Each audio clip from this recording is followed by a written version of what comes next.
Another guy who's not going to be a problem, Blake. He is a problem to the entire light heavyweight division. That's Jiri Prochazka, because he didn't just he not necessarily dismantled Dominick Reyes. Dominick Reyes had some good points in this fight. Like he had his moments. Both of the guys were rocked at one point or another. One time, Dom hit him coming in and kind of gave him a little chicken dance a little bit. Yeah, he got him good on the chin. Both those guys look good. I mean, it's not like Dom looked bad.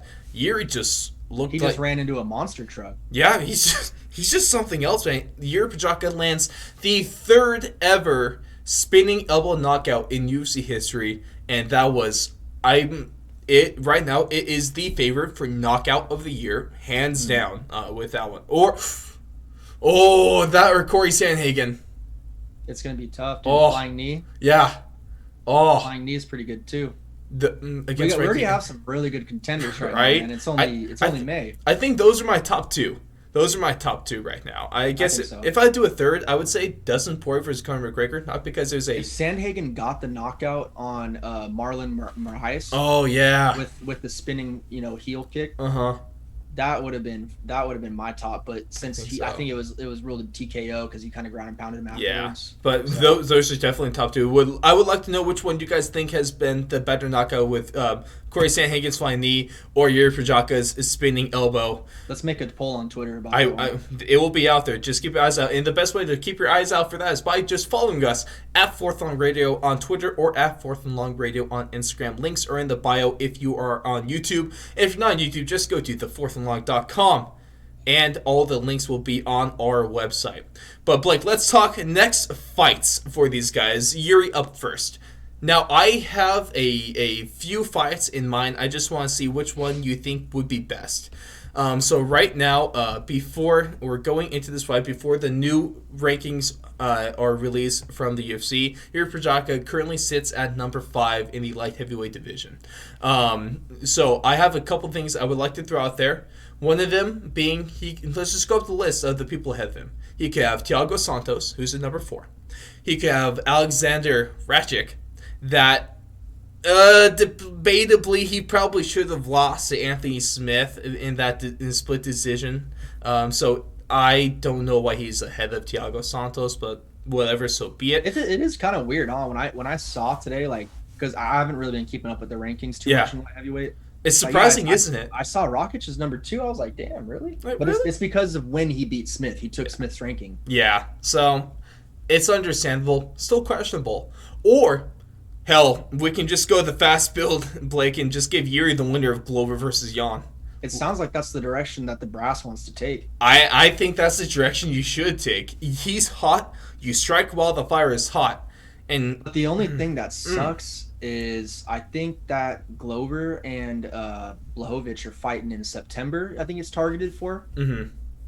And those are some big dudes, dude. When big dudes throw down, I think you get hurt a little bit.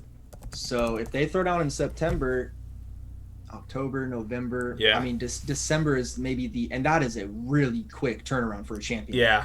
For a December fight, you're probably targeting more like the February, March time at that point. And what that would mean it's about 10 months where he's not going to fight. So I want to see him fight. That's the thing. I don't think the kind of man he is, the one that screams in the forest, just cause. It's my boy, dude. I need to see that the lead up because we have a guy that goes and swims and screams in the middle of the forest. And then the champion of that division right now is a guy that found a hanky man in the forest and goes to touch rope. So how about, Blake, hear me out. Put the octagon in the forest. I'd be down. Why not? Oh, what if you make it out of trees? And then the loser just has to be hung? Yes! Did I go too far? Are we gonna get canceled? No, I don't think so. But okay. So if Jan wins, then Jiri gets hanged. But if Jiri wins, then Jan has to be drowned into the lake that Jiri swims in. That could be fair. A fight to the death, right?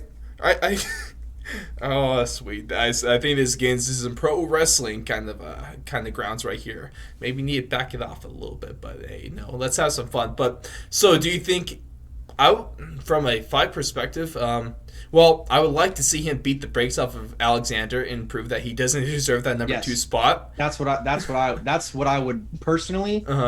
I agree 1,000%. I would like to see Rakic versus Jiri Prochazka, even though there's a lot at stake, really for both of them. Yeah. But it would legitimize both of their claims. Yeah.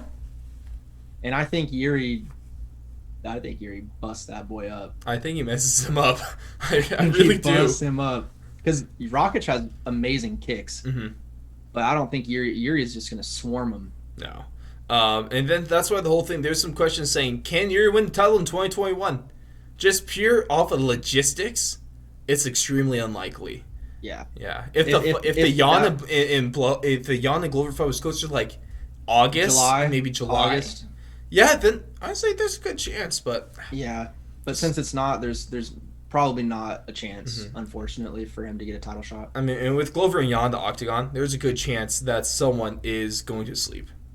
Whether it be Glover choking someone out, or whether it be Jan knocking someone out. That's just breaking someone's nose. Right? That's just the way things go. But for the other guy in this fight, Dominick Reyes, he has lost 3 fights in a row now. The first loss of his career coming at the hands of Jon Jones in a very, very questionable decision that a lot of the people scored for Reyes. I personally didn't. I gave it 3 rounds to 2 for Jon Jones. Isn't that what you did too, Blake? Yeah, I had Jones winning that fight. Yeah, but obviously super close, and there's no debating that. But he's been on slick because he lost to Jon Jones. He gets his head bounced off the canvas against Jan Blachowicz in the Polish Power, and now he gets his head hit with a spinning elbow and bounced off the canvas in that way against Jiri Prochazka. So he needs.